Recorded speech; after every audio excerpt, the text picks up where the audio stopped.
আদাব চাচা, আমি মুলা, শহরের নতুন সরকারি অফিসার। এদিক দিয়েই যাচ্ছিলাম। আরে মুলা বাবা, এসো বসো।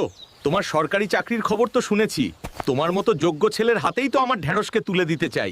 আমার তো কিছুই নেই ঢেঁড়স। আমি গরিব বলে তোমার বাবা কি আমাকে কোনোদিন মেনে নেবে? তুমি একদম মন খারাপ করো না আলু। সরকারি চাকরি বা টাকা দিয়ে কি আর খাঁটি ভালোবাসা মাপা যায়? মা ঢেঁড়স, তোর তো ভাগ্য খুলে গেছে রে। সরকারি অফিসার মুলা সাহেবের সাথেই আমি তোর বিয়ে পাকা করে ফেলেছি। তুমি কি বলছো? আমি এই বিয়ে?